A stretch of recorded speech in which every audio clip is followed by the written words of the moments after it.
Buenos días a todos los que nos acompañan, no solo aquí en el auditorio de la Alianza San Borondón, sino aquellos que se conectan con nosotros a través de nuestros canales virtuales. Saludos en este día domingo. Muchas gracias a ustedes porque no se fueron de feriado. Quizás no había plata, no había quincena, no sé, pero estamos aquí reunidos y eso es lo que importa.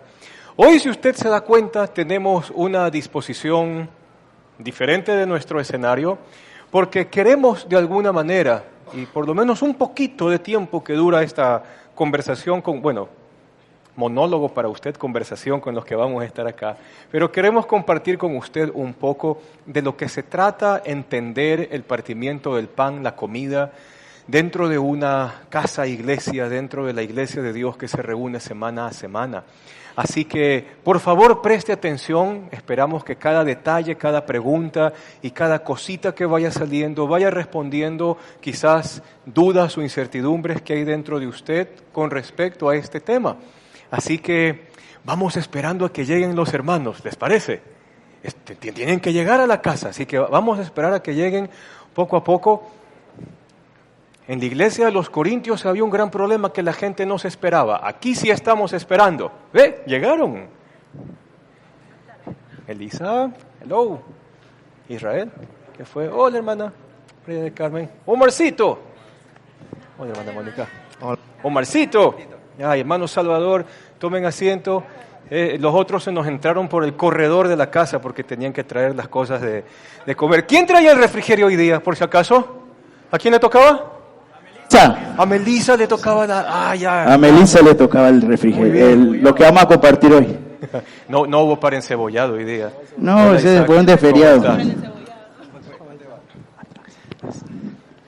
Bien, vamos sirviéndonos entonces. Es momento de que nos podamos servir los unos a los otros y esto es súper bonito porque uno puede indistintamente acercarse a la mesa y ya sea ayudar a repartir o simplemente servirse en pareja. Así que seamos libres. A ver, ¿qué nos trajo Melissa hoy en esta mañana? Uy, humita yo no como. Vamos por acá.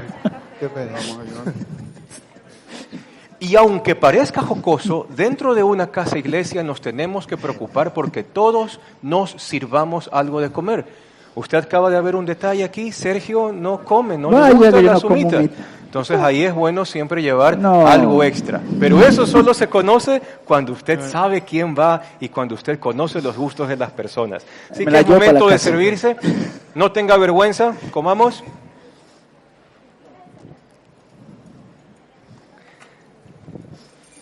Hay café también, hay jugo también. Oiga, a Melissa no le dijeron que yo no comía humita. Sí son. No, pues cada vez que le toca a Melissa e Israel, aquí nosotros salimos bien servidos. Se rompe la dieta. ¿No? El estómago se siente bien. ¿Quedó para mí? ¿No? La de Sergio es mía entonces. Yo estoy ayunando hoy, no se preocupe. Sergio está de ayuno y oración. Bueno, vamos a sentarnos. ¿Qué tal la semana? Sí. ¿Todo bien? El micrófono. Hola. Bueno, hoy tenemos que enseñarles aquí a los asistentes a este lugar y a los que nos están viendo por allí un poquito de qué se trata esto. Así que mientras comemos nuestra humita, tomamos café, también hay juguito de naranja para que se puedan servir y sean libres igual de disponer de lo que está ahí en la mesa. Es necesario hacer un poquito de historia. ¿Por qué historia? Porque sucede que el tema de la comida no es una novedad en el mundo del Nuevo Testamento, es decir, de la época de Jesús y de los apóstoles, sino que existía, por lo menos de la parte de los judíos, existía ya una celebración establecida para el pueblo de Israel. ¿Quién se acuerda? ¿Quién se acuerda de eso? ¿Nadie se acuerda? Dice Isaac que la Pascua, y eso es interesante porque cuando uno va a Éxodo en el capítulo 12, uno se topa con las instrucciones de Dios, y dentro de las instrucciones de Dios vamos preguntándonos, ¿dónde tenía que comerse la Pascua? En las casas. Era el lugar donde estaban los israelitas ahí viviendo y Dios les dio las instrucciones hasta de qué tenían que comer. ¿Y cuál fue la primera cosa que Dios les dijo que tenían que comerse? Tenían que comerse un cordero por familia. Y tenía que ser cordero asado. Eso hubiéramos traído. cordero. Eso, ¿verdad? Eso Claro. ese era- ¿Usted ha comido cordero asado, Alfredito? No, No, no. Estamos mal, pues, aquí. no. ¿Alguien que, o hermano Salvador, usted ha comido cordero asado? ¿Y qué tal es? Tienen que invitar. La carne es muy sana y muy deliciosa. Es deliciosa, ¿verdad? ¿Y qué es lo que le dijo Dios a los hebreos? No tiene que quedar nada de un día para otro. Entonces usted y yo, que hemos hecho comida para nuestras casas y todo, y los hijos van a comer, ¿qué le decimos a los niños? Tienen ¿Se que comen? comerse todo. Todo. ¿Por qué? Porque los niños de África están sufriendo hambre. Ok, a veces los padres dicen eso, ¿no? Pero sobre todo se habla de los hijos buenos. Usted tiene que considerar que su papi trabaja, su mami ha preparado. Y eso hay que valorar, ¿verdad? Y los judíos que celebraban la Pascua se reunían en las casas, comían parrillada de cordero. Y un elemento más que acontecía dentro de esas casas era que el pan y el jugo de uva fermentado, que sería ya el vino o el mosto, si es que era fresco, eso era como cuando usted come en su casa y le sirven juguitos de naranja al final del seco de pollo. Porque el vino y el pan eran como dos ingredientes que no faltaban en ninguna comida de estas culturas del Mediterráneo. Así que no había nada de sagrado, llamemos así, hasta ese momento para el vino y el pancito. Entonces ya los judíos vienen con esa mente. Cuando Jesús, que nace en una cultura judía, está a punto de morir, de irse a la cruz, ¿qué le dijo a los discípulos? Hacer esto en memoria de mí. Lucas 22, ¿verdad? Vayan a preparar un aposento, hablen con el dueño de la casa y digan, el Señor lo necesita. Y a ver, pregunta, ¿qué es un aposento?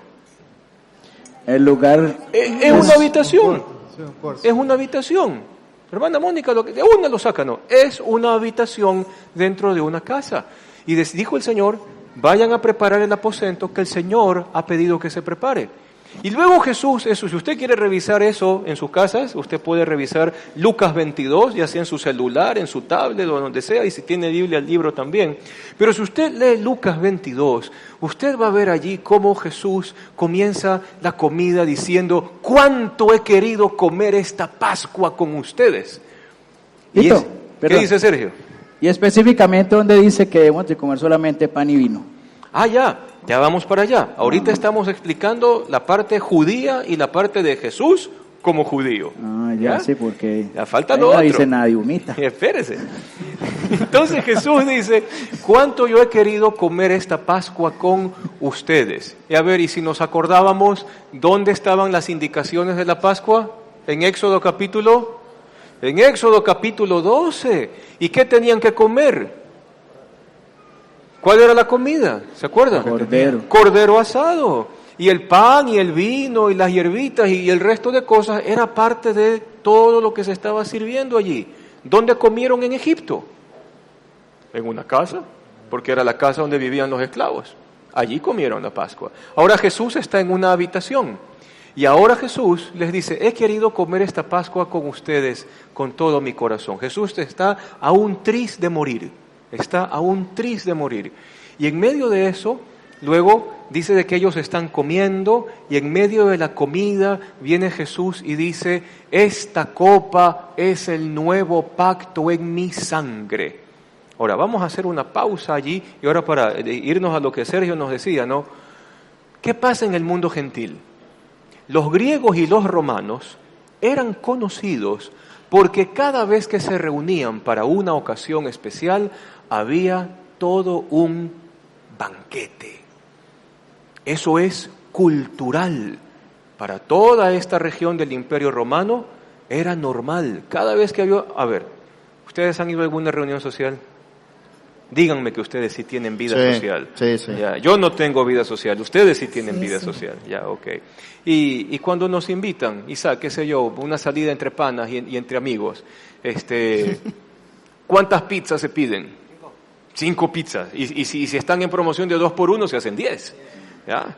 Siempre hay una comida especial. Cuando alguien se casa, A ver, Israel y Melissa, el día en que ustedes se casaron, ¿hubo bastante comida? Un banquete había. ¿Y cuánto? Cordero. Aunque suene feo. ¿Y cuántos comieron de a gratis, ve? Ah, bueno, no sé, pero había bastante. Ay, Melissa lo Y codea. humita también había. Pero hubo una gran comida. Un hijo se gradúa. ¿Ustedes ya graduaron a sus hijitas de la escuela? Sí. A Gabriel. ¿Y qué hicieron cuando se graduó de la escuelita? ¿A qué fueron a hacer? A comer. Fueron a comer.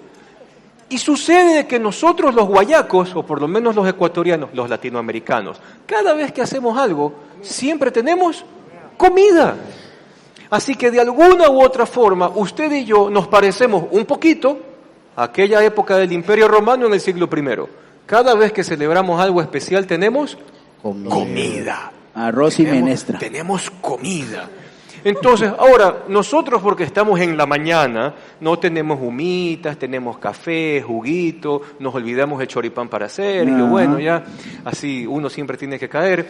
Pero en todo caso, fíjese de que la comida, tanto de los judíos como de los griegos y de los romanos, era en las noches. Por eso se le llamaba la cena, porque la cena se come de noche. Y era el gran momento en la vida. Ahora sí unamos las dos cosas. Y recuérdenos, Sergio, ¿qué era lo que preguntaba? Que específicamente donde dice que solamente se come pan y vino. Ah, es que ahí viene el tema. Cuando yo leo 1 Corintios 11, que es el gran capítulo donde Pablo se dirige a los problemas dentro de la celebración de la comida o del partimiento del pan. Y aquí viene un tema interesante.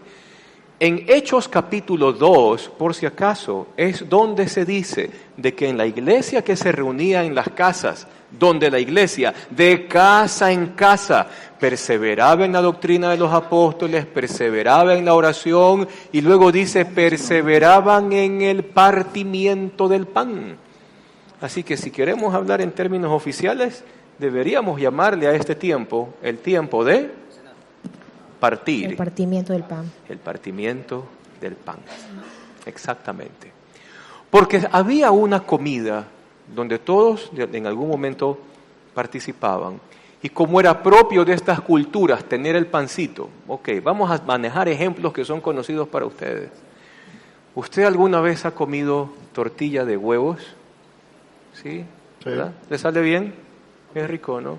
¿Ya? ¿Qué hace usted para limpiar el plato y que no quede nada? Con la lengua. Sergio es nuestra parte salvaje del grupo. Con el pan, ahí. ¿No? ¿Sí o no? Sí. ¿Qué dice Alfredito? Con el pan se Con lo el limpia pan con el se pan el limpia, plato. porque eso es parte de nuestra mesa. Entonces Jesús está comiendo. ¿Qué come Jesús según Éxodo 12? Están comiendo cordero asado en sus platos, con las hierbitas y todo. Y ya se están terminando, porque ¿cuál era la instrucción del Señor en Éxodo 12, en la época de Moisés? No queda nada. O sea que el plato tiene que terminar limpio. Entonces estos judíos del año 1500 antes de Cristo agarran el pan que es propio de su cultura y ¿qué es lo que hacen? Porque no puede quedar nada. Viene Jesús y comienza a darle a la comida un toque diferente. Ya los discípulos están comiendo ya lo último de la comida con el pancito. Y ahora Jesús les va a dar una lección didáctica de lo que va a acontecer en pocas horas. Y agarra un pedazo de pan que había quedado por allí y lo parte delante de ellos y dice, esto, mi cuerpo, por ustedes va a ser partido. Se estaba refiriendo a su muerte, ¿verdad? Y después venía la copa. Y esto es algo interesante dentro de la comida, porque al final, tanto judíos como gentiles cuando usted se va a casar y ya pasa la parte importante del matrimonio, toca pues no hacerlo así. Entonces, pasa el mesero sirviendo, ¿verdad? Las copitas, ¿no? Y entonces, por lo general, habla, si es una graduación, habla el papá, habla la mamá, si es un matrimonio, habla el padre de la novia, el padre del novio, yo qué sé, usted sabe de eso, mejor que yo, ¿verdad? Hablan y después de eso, ¿qué es lo que ofrecen después de haber dicho lo que tenían que decir? Vino. Vamos a brindar. El brindis. Vamos a brindar por esto de acá. Viene Jesús y en la mesa de los judíos hay algunas copas. Está la copa, por ejemplo, de Moisés. No, entonces, salud por Moisés y bebemos en nombre de Moisés que nos dio la ley. Luego venía la copa de Elías, porque Elías, según algunos profetas judíos, tendría que venir antes de que aparezca el Mesías. Entonces tenían la copa de Elías también servida. No, y entonces venían, brindemos porque el profeta Elías tiene que venir. Y luego al final había una copa en particular que era la copa del Mesías. La copa que decía, estamos esperando al Mesías. Y entonces ahora Jesús está en la comida, en el aposento, y decide tomar en su mano la copa. Por eso el griego del Nuevo Testamento dice, entonces tomó la copa. El texto griego pudo haber dicho, tomó una copa, pero lo maneja con artículo definido singular. Tomó la copa, una especificidad hay allí. Es lo más probable teológicamente que Jesús está tomando la copa del Mesías y le da un nuevo significado. Hasta antes de Jesús, esta copa era, estamos esperando al Mesías, esta copa no se toca, y se quedaba ahí en la mesa. Pero ahora Jesús le da un giro y dice, esta copa, la copa del Mesías, ahora es el nuevo pacto en mi sangre. Y ahora, cada vez que ustedes se reúnan a comer, lo van a hacer en memoria de mí. Y bebieron todos, por primera vez en 1500 años, la copa del Mesías con Jesús en una casa. Beben la copa, y Jesús dice, les prometo algo, no voy a volver a beber de esta copa hasta que yo venga por todos ustedes en el reino de mi Padre. En otras palabras, no voy a volver a brindar con vino hasta que ustedes estén conmigo. Y así fue ese momento de la última cena. Ahora, vamos a Corintios 11. Ay. Y creo que ahí les voy a tener que leer. No se molestan, ¿verdad? No sé si eso responde un poco su pregunta, Sergio, aunque falta un poquito más, que ya lo vamos a ver ahora. ¿Hay alguna otra pregunta, por si acaso, de lo que hemos conversado? Hermano, es decir, que cuando Jesucristo estaba con ellos, al momento de recordarles Moisés, Elías, es decir, que las profecías se cumplían en él, con el recordamiento justamente de eso, ¿no? De las profecías. Por supuesto, la comida tenía todos los elementos querigmáticos. Tenía todos los elementos de la proclamación del Evangelio. Y uno de esos primeros elementos era de que en Cristo Jesús se estaban cumpliendo todas las profecías hechas a los antepasados. ¿Y cuáles eran estas profecías? Si hacemos rapidito, Dios le prometió a Eva que un hijo de ella le aplastaría la cabeza a la serpiente. Dios le prometió a Abraham que por medio de él serían benditas todas las familias de la tierra. Dios le prometió a David que un rey salido de su descendencia reinaría para siempre. Dios le prometió a los profetas que él mismo se haría carne y que cambiaría nuestros corazones. Claro, la cena tiene ese elemento. Todas las profecías se habían cumplido en Cristo Jesús. ¿Vamos bien? Otra pregunta, hermano. ¿Qué dice, hermano Salvador? Una preguntita. ¿La cena fue instituida solo para realizársela en la iglesia? Y es que ahí eso es un preguntón de este tamaño, pues. Entonces vamos otra vez a nuestro repaso. ¿Dónde comían los judíos la comida de la Pascua? En la casa. En la casa. ¿Dónde Jesús comió la última cena? En la casa. En Hechos 2, ¿dónde se reunía la iglesia y la doctrina de los apóstoles, la oración, el partimiento del pan, la comunión unos con otros y el velar por las necesidades? En las casas. ¿Dónde pasaba esto? Pasaba en las casas. ¿Sabe algo, hermano? Hasta el siglo III, la iglesia se reunió en casas. Desde el siglo IV hacia adelante, como el emperador supuestamente se hizo cristiano, comenzaron a cambiar las casas por las capillas, catedrales, basílicas o los edificios a los que luego se les comenzó a llamar iglesia. Y a partir del siglo IV, las reglas para la comida cambiaron. Ya no era la comida de celebración de la libertad que se instituyó con Moisés. Ya dejó de ser la comida de alegría que instituyó Jesús en la última cena.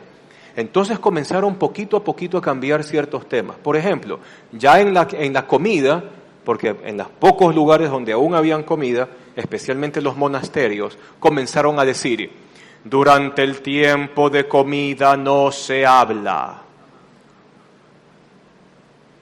Entonces uno comía así. Luego las reglas dentro de los monasterios decían: en el momento de la comida no te puedes mirar con tu hermano que está comiendo al lado. Pasaron algunas décadas y luego dijeron: en el tiempo de la comida es prohibido reírse. Pasó el tiempo. ¿Estás oyendo, Checho? En el tiempo de la comida no puedes comer otra cosa que no sea pan y vino. Entonces, si yo quiero ir a la iglesia del primer siglo, a cómo comenzó el movimiento comenzó en las casas, con familias que se reunían aquí. ¿Cuántas hay?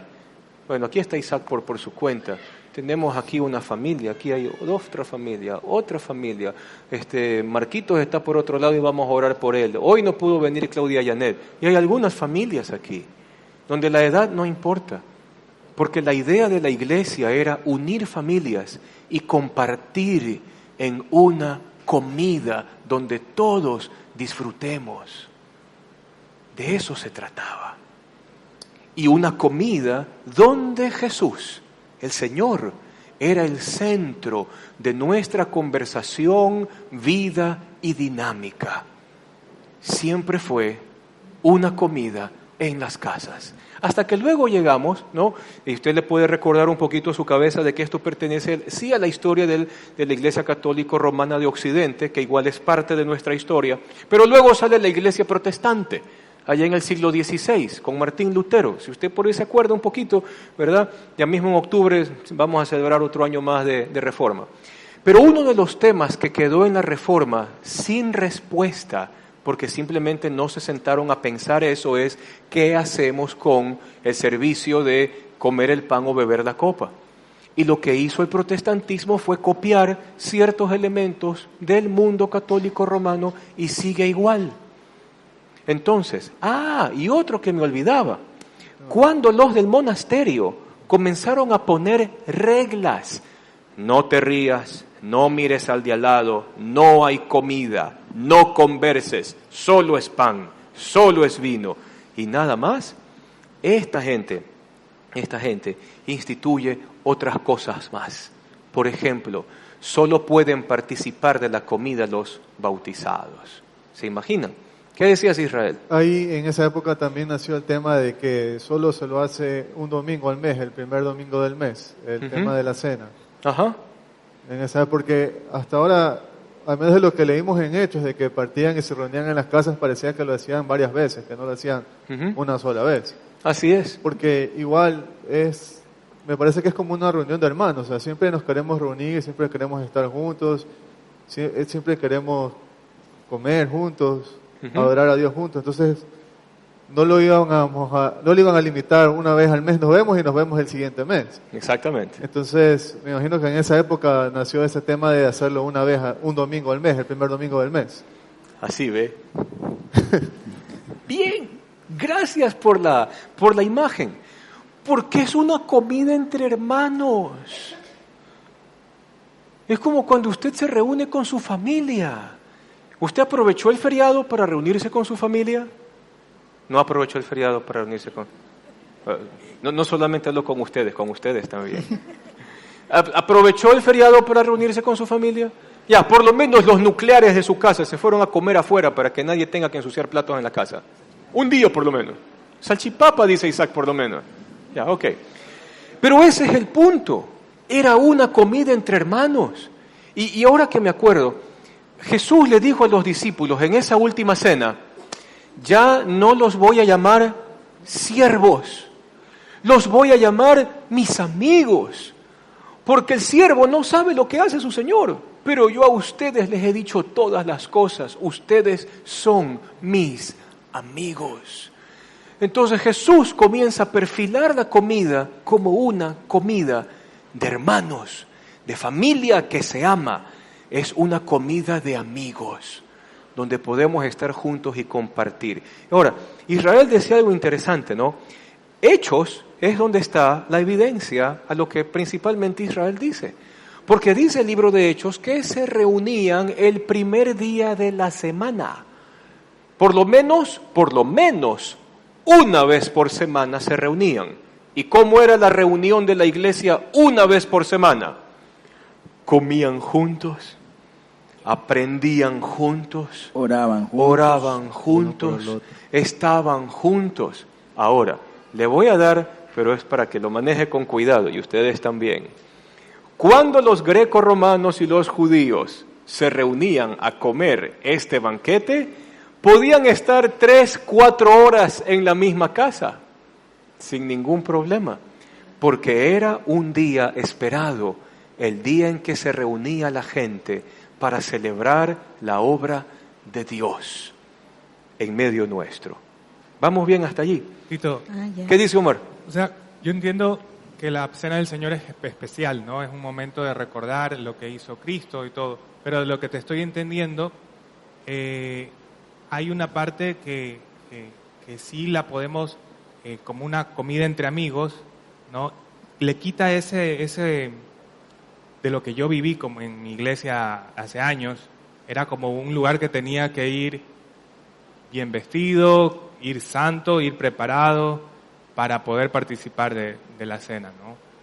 Y de lo que te escucho es algo más de coinonía, de entre amigos, de disfrutar, recordar lo que hizo Cristo, y le quita ese tinte como de ceremonioso a lo que hemos visto, ¿no? Lo que hemos estado acostumbrados. Jesús le quita el rito a la comida. O sea, yo me pongo a leer el Evangelio de Lucas, ya le dije el capítulo, ¿verdad? Lucas 22. Muy bien. Y yo veo a un Jesús que según el rito, ¿qué tenía que decir? Esta es la copa del Mesías. Yo soy el Mesías. Bébanla en memoria mía. Pero si yo voy al texto, en todo el desarrollo de la comida, yo veo a un Jesús que por un lado sí, en ese momento en particular se siente triste por lo que va a acontecer. Enfrentar la muerte no es cosa fácil, pero al mismo tiempo se llena del gozo de lo que va a pasar después. Y rompe toda esta liturgia de la copa del Mesías con un no voy a volver a beber de esta copa hasta que los tenga a ustedes conmigo en el reino de mi Padre. Y la comida termina en esos elementos. La comida era un banquete donde todos estaban invitados. ¿Sabes, Omar? Este era el mejor momento para que la gente nueva, que no conocía del Señor, esté presente y comparta. ¿Por qué? Porque era el mejor momento de hablar de Jesús. Y mientras la gente comía o estaba en el momento de la copa, pensemos que la hermana María del Carmen no es creyente, ya la vamos a hacer no creyente ahorita. Perdónenos, hermano, está en yugo desigual por 4 minutos. ¿Ya? Entonces estamos en el momento de la comida, estamos ya por beber la copa, qué sé yo. Entonces, y yo que la he invitado a María del Carmen, mi amiga del trabajo, acá a la casa iglesia, le digo, ¿sabes María del Carmen? Nosotros comemos esto porque Cristo Jesús se convierte en nuestra vida. Así como la comida nos llena de alegría y gozo, el Señor Jesús llena nuestro corazón de alegría y gozo. Él dijo que moría por amor a nosotros y sí que celebramos el amor que Dios tuvo por nosotros. Estamos celebrando que resucitó de entre los muertos para darnos esperanza, enfrentarnos a la muerte sin miedo. Y eso es lo que cada vez que bebemos la copa hacemos. Esta es nuestra familia y Jesús es el Señor y sabemos que Él está aquí. Y por eso es un gusto para nosotros haber compartido la comida con usted y que sea parte de esta mesa que Dios ha preparado. ¿Hice acepción de personas? No. Porque a veces puedo venir, usted no puede comer de esta comida si no ha bajado a las aguas. Entonces, y luego la hermana pregúnteme, ¿y cómo hago para bautizarme? A ver. ¿Cómo hago para bautizarme? Entonces yo vengo religiosamente y le digo, para bautizarte tenemos que ver cómo ha ido tu vida cristiana desde que aceptaste a Cristo, y luego de eso tienes que ir al curso de bautismo, y después de ver si es que has aprendido bien la lección de la doctrina, entonces bajarás a las aguas en el nombre del Señor, y después de eso podrás comer de la cena. Ya no regreso. Muy difícil que vuelva, no va a volver nunca. ¿Ya? La comida era el mejor momento donde todos comíamos la comida, y el evangelio, de ser necesario, era presentado a quien se acercaba a la reunión de la iglesia en la casa por primera vez. Yo me acuerdo que en mi casa decían que yo me acuerdo que en mi casa decían que la letra con sangre entra. Y aquí yo creo que la palabra de Dios con comida entra más fácil. ¿Ya vio? Siempre, todo entra mejor con comida. ¿Qué dice Isaac? ¿Qué pasa con el versículo que dice, no puedes tomar la cena con ligereza? Indignamente. Ok, ese es el término, ¿no? Otras versiones traducen así. Les voy a leer 1 Corintios 11, ya, para que veamos un poquito del contexto literario donde están estas instrucciones. 1 Corintios 11 ya es Nuevo Testamento. Ya es apóstoles, ya está Jesús que ha muerto, ha resucitado, y la iglesia se está expandiendo por todas partes, ¿ya? Carta a los Corintios, dice así. Dice el capítulo 11 desde el verso 17. Dice: pero al decirles esto que sigue, no los alabo, porque ustedes no se reúnen para lo mejor, sino para lo peor. Entonces yo pregunto, ¿qué problema está tratando de resolver Pablo ahorita? ¿Qué es lo que pasa cuando se reúnen? Netamente está hablando de una reunión en casa, la iglesia en casa. En primer lugar, dice Pablo, verso 18, cuando ustedes se reúnen como iglesia, oigo que hay entre ustedes divisiones, y en parte lo creo. ¿Qué hay dentro de este grupo de casa al cual Pablo se refiere? Peleas. Hay divisiones. ¿Usted se acuerda cuando usted estaba en la escuelita? ¿Cómo se molestaban en la escuelita? Salvador, no se acerque a Sergio porque tiene piojo. ¿Verdad? Yo le contesto, por ahora no, porque se ha pelado. Ya no tiene dónde patinar los piojos. Ya no tiene de dónde comer, ok. Entonces, el tema, ¿y eso causaba división entre los amiguitos de la escuela o no? Sí. Claro, ¿verdad? O si no, cuando se juega fútbol. No, tú fuiste bueno para el fútbol en la escuela, Israel. Más o menos. Yo fui malo. Era el dueño de la pelota. Yo me confieso, yo fui malo. Entonces, pero los que son buenos jugando fútbol, ¿a quiénes escogían para que sean parte de saca tus 5, saca tus 6, saca tus 11? Ya no importa. ¿A quiénes escogían? Al mejor. Siempre escogían a los mejores. Pues a los buenos. ¿Y qué pasaban como los maletas, como Tito Campos, para el fútbol? Al arco. Al arco. ¿No? Al arco. Yo no jugaba si no llevaba pelota, ok. Así funciona. ¿Eso causa o no causa división? Claro, porque divide a la niñez, divide a la gente que está ahí, qué sé yo, queriendo jugar. En Corinto está pasando algo parecido. ¿Qué acontece allí? Allí hay otro tipo de divisiones. Yo soy más espiritual que tú. Aléjate de mí, carnal. Yo te vi comiendo encebollado con esos amigotes. Caldo de salchicha también. Y caldo de salchicha. No, él no. Otro tipo de división es que aquí nosotros estamos comiendo de esta parte para acá los que vivimos en Sambo. O sea, porque una cosa son los que están desde el kilómetro 0 hasta el kilómetro 11, pero no es igual a vivir en Villa Club, La Joya, Villas del Rey, La Rioja, Plaza Madeira. No, son dos cosas diferentes. Acá, Salvador, acá estamos los que vivimos en los 11 primeros kilómetros. ¿Ya? Allá, la cabecera cantonal.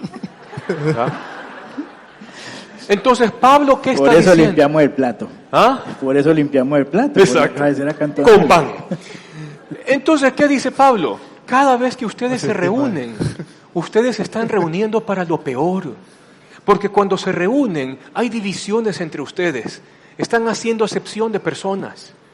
Y para los apóstoles, por si acaso, quedó muy claro algo que el apóstol Pedro dejó escrito en Hechos capítulo 10, cuando él está con los primeros cristianos romanos, y Pedro dice: ahora entiendo que Dios no hace acepción de personas, sino que Dios mira con agrado en toda nación, en todo grupo humano, aquellos que le reverencian y aquellos que quieren actuar en justicia. La iglesia siempre se caracterizó por no hacer acepción de personas. Perdón que lo interrumpa otra vez. ¿Qué dice? Yo crecí en una cuna cristiana. Y casi toda mi vida he pasado de iglesia en iglesia. Y en mi mente está que solo en la cena pueden participar los que han aceptado a Cristo. Ajá. Entonces, ¿cualquiera puede participar de la cena? Yes, sir. Sí, señor. Porque era el mejor momento de mostrar de forma práctica que Dios no hace acepción de personas y que el Evangelio está cercano a ti. Pensemos que tú no eres creyente, que el Evangelio está cercano a ti y que Dios quiere tener comunión contigo.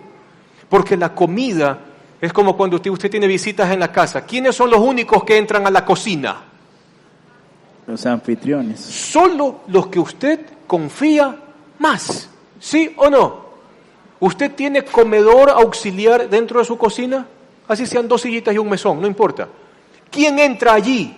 Quien tiene más confianza. Comer la comida juntos. Dice: yo quiero tener comunión contigo. No solo la iglesia, Dios mismo quiere tener comunión conmigo. Más adelante, para responder lo que decía Omar, ya mismo continuamos con el 11, pero luego en 1 Corintios 14 dice: sucede que llega el día en que entra un no creyente a sus reuniones y los escucha hablar haciendo locura, un mal uso de unas supuestas lenguas espirituales. Va a decir el creyente: el no creyente, ustedes están locos. Esa es la evidencia de 1 Corintios 14, que en la reunión de la casa participaban también los no creyentes y que eran parte de todo esto que se celebraba en unanimidad. No hay acepción de personas. Para dejártelo un poco más claro, la cena para nosotros los creyentes es lo que dijo Jesús: hagan esto en memoria de mí hasta cuando yo regrese. Para el no creyente, la cena es el mejor momento para compartir el Evangelio y hacerte entender por qué Jesús quiere tener comunión contigo. Y donde no te hago acepción de personas, porque Dios no hace acepción de personas. Solo para redondear con Hechos 10, fíjense lo que pasa con los primeros cristianos romanos. Dice de que Cornelio y sus amigos y su familia, mientras escuchaban el Evangelio, inmediatamente comenzaron a hablar en otras lenguas humanas, alabando a Dios. Habían recibido ya el Espíritu. Y Pedro, ¿qué es lo que dice? No podemos negarles a estos el agua, siendo que ya han recibido el Espíritu, lo mismo que nosotros. ¡Oh, locura! Sucede que con Cornelio primero recibe el Espíritu y después se bautiza. Cuando con los judíos fue al revés. Primero se bautizaron y luego fueron a perseverar en las casas. ¿A dónde lleva toda la práctica de Hechos? A que yo no puedo andar poniendo restricciones religiosas a la ligera, porque eso mata la iglesia. ¿Cuántos de ustedes, como Omar, por ejemplo, Omar venía con algo en su cabeza, algo oculto y más o menos, no soy digno? Entonces decía el pastorcito, no, los que vayan a tomar la cena del Señor, pónganse de pie. Y los que se ponían de pie, más o menos...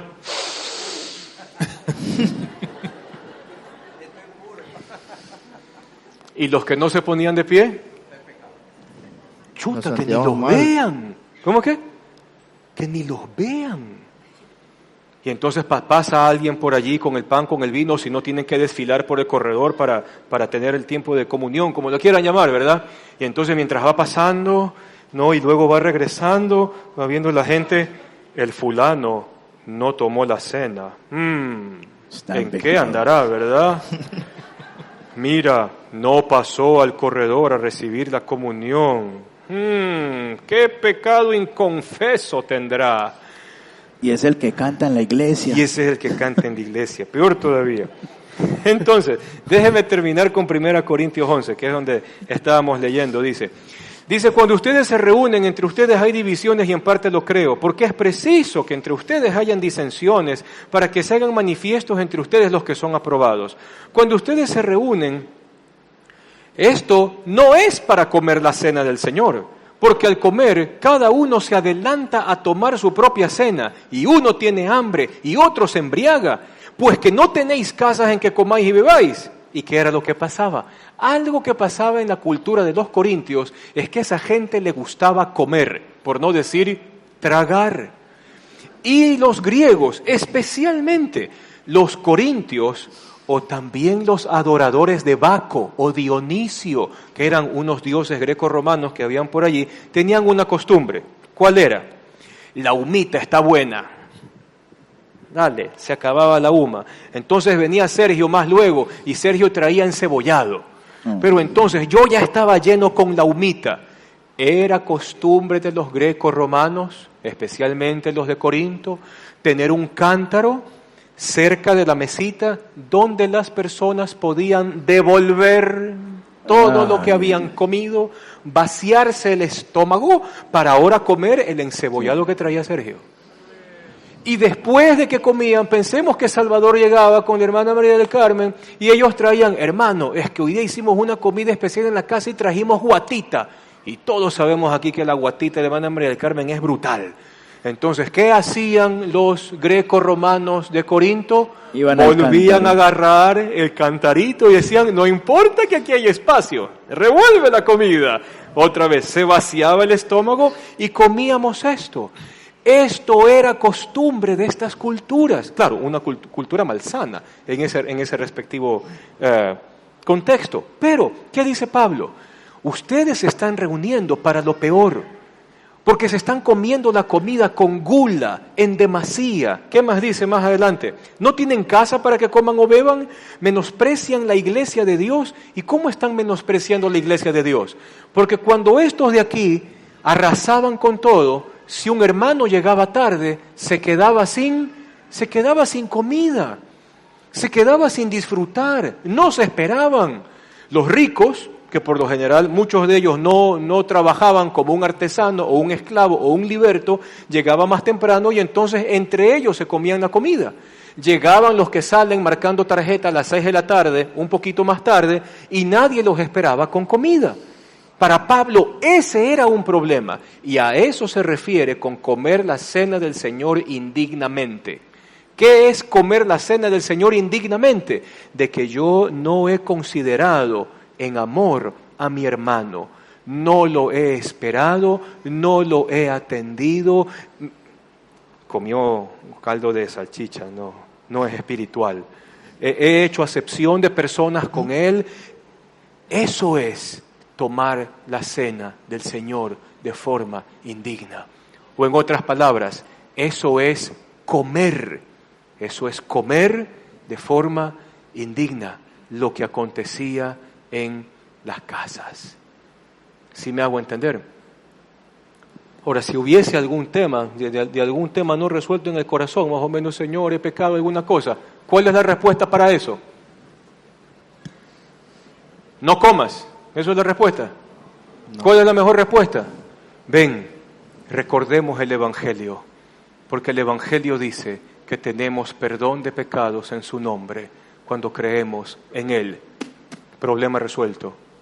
No sé si me explico. Y como era alguien de nuestra familia, entonces podíamos decir, chuzo, ñaño, ¿sabes qué? Yo te voy a acompañar. La próxima vez que tú tengas ese pensamiento chiflado acá arriba y que te está llevando a hacer locura, llámame por teléfono y yo me voy contigo y nos vamos a comer así una salchipapa hasta que se te pasen las ganas de reventarte. Y ya está. Pero la familia resolvía esto en el seno de una casa, en el momento de una comida que unificaba. Continúa Pablo diciendo aquí. Dice, menospreciáis la iglesia es la gente, no es el lugar. Y avergonzáis a los que no tienen nada. Ahí está el problema. ¿Quiénes avergonzaban a quién? Los que tenían, avergonzaban a los que no tenían. Entonces acá, cada vez que Alfredito trae la comida, chuzo, todo el mundo sabe que Alfredito trae tallarines al pesto, Riquísimo. Ahí sí vamos todos. Ahí sí vamos todos, ¿verdad? Pero sucede que cuando le toca a Omar trae tostitos y salsita mousse de atún. Ese día van 2 personas nomás yo porque están en ayuno. Entonces, ¿qué pasa allí?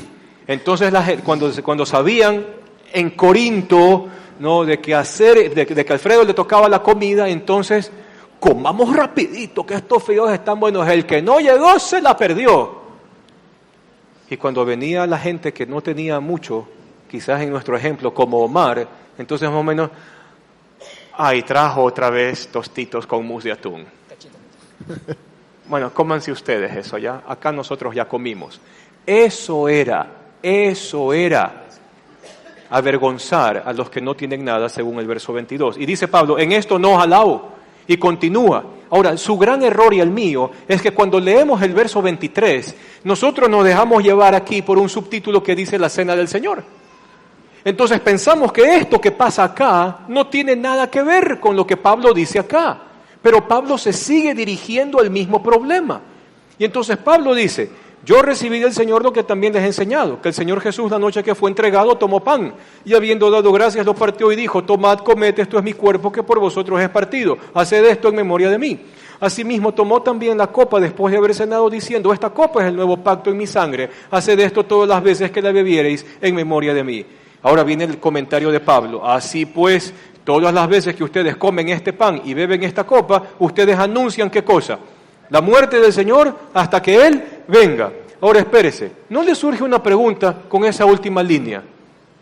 Porque, ¿cuál era más o menos? Creo que tú dijiste eso en antes, ¿verdad? De que cómo se debe de comer o beber la copa o comer el pan o comer la comida, más o menos. Y sucede que Pablo mezcla 2 cosas allí. La primera, yo estoy haciendo esto en memoria de ¿quién? De Jesús. En memoria del Señor. Y Pablo dice, la muerte del Señor anunciáis. ¿Qué está diciendo eso? Que en esta comida lo mejor que podemos hacer es recordar el Evangelio, el contenido querigmático que los apóstoles anunciaban. Perdón, ¿qué era querigma? ¿Ah? ¿Qué significaba querigma? Querigma es la anunciación apostólica, la proclamación que hacían los apóstoles del Evangelio. Querizo, que es el verbo, significa proclamar o anunciar. Querigma, anuncio, proclama. ¿Ya? Entonces, este era el mejor momento, pero Pablo le agrega un ingrediente más. ¿Cuál es? Hasta que Él venga. Y si nosotros nos ponemos a meditar un poco en la cabeza, la venida del Señor, a nosotros, ¿qué sabor nos trae? ¿Qué pasará ese día? Ustedes ya saben. ¿Qué pasará cuando el Señor venga por segunda vez? Estaremos con Él, o sea, nos vendrá a ver a nosotros. Estaremos con el Señor por la eternidad. Vamos, otra. ¿Usted sabe? Comeremos con Él juntos. Dijo el Señor Jesús, bienvenido al banquete de bodas preparado por mi Padre desde antes de la fundación del mundo para ustedes. ¿Qué más va a pasar con el día en que el Señor venga? Seremos coherederos con Él. Somos coherederos con Cristo. ¿Qué dice, hermana? Estaremos con Él en la mesa. ¿Qué dice Israel? Tendremos cuerpos glorificados. Según Filipenses, tendremos un cuerpo glorificado igualito al que Jesús tuvo cuando resucitó de entre los muertos. Ese va a ser parte de mi regalo. ¿Qué más va a pasar en ese día? Ya no va a haber llanto ni dolor. Apocalipsis, no habrá llanto, ni dolor, ni tristeza, ni enfermedad, ni amargura, ni nada de eso, porque el mismo Señor nos consolará y Él estará allí en medio de este gran jardín. ¿Qué más pasa en la segunda venida? Cielos nuevos, tierra nueva. Cielos nuevos y tierra nueva. La creación que fue ya no será más, será librada de vanidad y Dios hará todas las cosas nuevas. El día de la segunda venida del Señor, ¿a nosotros qué nos trae? ¿Miedo, temor o espanto? ¿O alegría, gozo, dignidad y gozo? Entonces Pablo dice, todas las veces que ustedes comen este pan y beben de esta copa, ustedes van a anunciar la muerte del Señor, porque Él ha muerto y ha resucitado, pero también se van a enfocar en su segunda venida. ¿Y qué dijo Jesús? No voy a volver a beber el fruto de la vid hasta que ustedes estén conmigo en el reino de mi Padre. ¿Y cómo va a ser ese día? Y ese día el reino de Dios será como aquel que les dice, entra, buen siervo fiel, en lo poco fuiste fiel, en lo mucho te pondré, entra en el gozo de tu Señor. En la casa de mi Padre muchas moradas hay, voy a preparar lugar para ustedes, para que donde yo estoy, ustedes estén conmigo. Cuando la iglesia se reúne, estamos teniendo una pequeña probada, chiquita, en este mundo caído y vil, una pequeña probada chiquita de lo que será el banquete de bodas, cuando el Señor consuma el reino en su segunda venida. Y eso es motivo de celebración y de gozo. ¿Estamos bien? ¿Alguna otra pregunta que haya por allí para ir aterrizando nuestro día? Ya, entonces, si estoy clara con esto, primero mi Señor Jesucristo cumplió todas las profecías. Uh-huh. En Él están cumplidas las más de 300 profecías del Antiguo Testamento. Él vino, se encarnó, se hizo como nosotros, murió, resucitó, estuvo con nosotros y dice que también Él será Señor y juez de todo y vendrá por segunda vez. Eso es lo que, entonces, en el desarrollo de la cena del Señor, eso es lo que trataba de hacer resaltar el Señor Jesucristo, ¿no? Todo eso está implícito, todo eso está implícito. El Evangelio, todo lo que se prometió se ha cumplido. Dios mismo se hizo carne. Mientras estuvo entre nosotros, estuvo haciendo el bien, sanando enfermos y liberando a los cautivos del maligno. El Señor murió por amor a mí, porque ese era el precio de mi paz, era el precio de mi salvación. Murió conforme a las Escrituras, poquito en cada vaso. Resucitó al tercer día, porque las Escrituras también profetizaron eso. Ahora Él es el Señor y juez de vivos y de muertos, y Él viene por segunda vez. Para nosotros, la esperanza de lo que añoramos que acontezca. Para aquellos creyentes que ya partieron con el Señor, ya para ellos es la alegría de estar con el Señor, y para nosotros la esperanza de volvernos a reunir con Él. No solo con el Señor Jesús, nos reuniremos también con aquellos que, habiendo dejado este mundo, descansaron en Cristo, y los veremos hacia el final. Perdóneme, pero todos esos son detalles dignos de celebración, y esa es la razón por la cual comemos, y es la razón por la cual bebemos. Claro, todo con mesura, en su nombre, en la iglesia, todos reunidos, sin acepción de personas, sin prerequisitos, sin miedo, sin temor, porque estamos evocando el día en que el Señor hizo todo lo que hizo, y nos adelantamos a lo que hará en el futuro, en su segunda venida. Depende de usted, si usted quiere comprar vinito del Tutti, o quizá otro más caro, o le gusta refresh, o le gusta juguito de uva, pero el tema es de que en una casa iglesia tiene que haber este momento en particular, donde el Evangelio es recordado y los beneficios de la segunda venida son recordados, y poder decir, ven pronto, Señor Jesús. Si es así, entonces, ya que hemos comido la comida, bebamos en su nombre. Amén. En su memoria.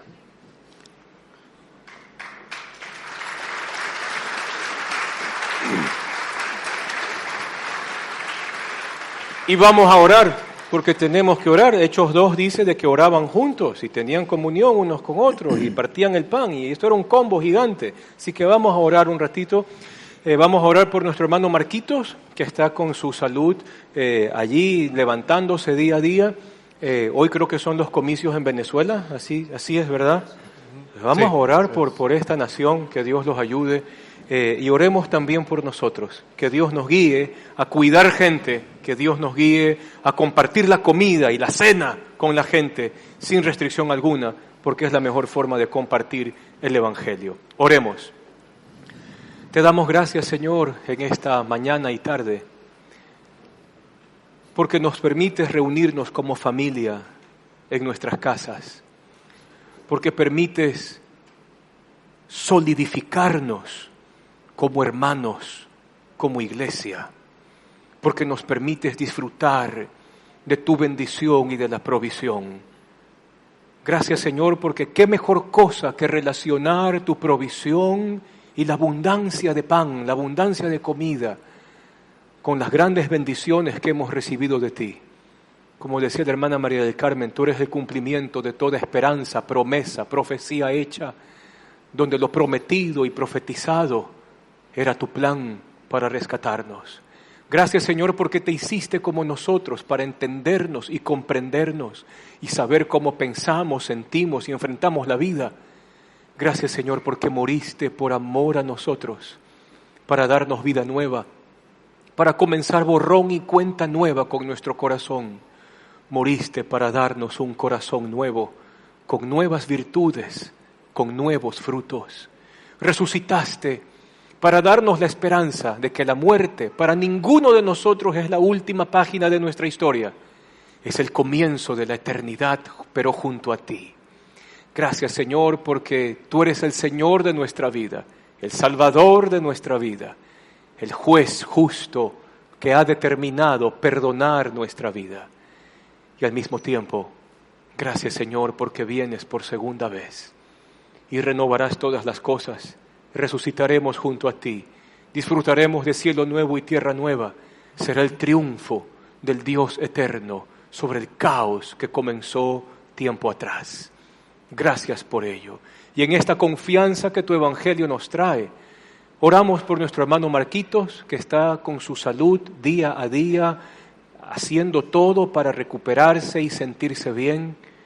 Oramos que tu Espíritu lo sustente y que lo acompañes en cada paso, en cada momento y en cada cosa que tenga que hacer para cada vez sentirse mejor. Ayuda a Omar, que está frente a su papá, para que él también tenga la fortaleza y la gracia que viene de ti para atender a su papá en estos tiempos de necesidad. Bendice, Señor, al pueblo venezolano. Hoy ellos están con elecciones. Oramos, Señor, para que seas tú de por medio guardando, cuidando las vidas, que no hayan desmanes, que no hayan aquellos derramamientos de sangre prometidos por voces irresponsables e inhumanas. Y antes bien, Señor, oramos para que seas tú trayendo la paz que esa nación necesita. Ayúdanos a todos a vivir esta semana y permítenos disfrutar en nuestras casas iglesias la comunión, la hermandad y el tiempo bonito que como hermanos podemos tener. Gracias por todo. En el nombre de Jesús. Amén. Amén. Amén. Que el Señor le bendiga. Nos vemos la próxima semana.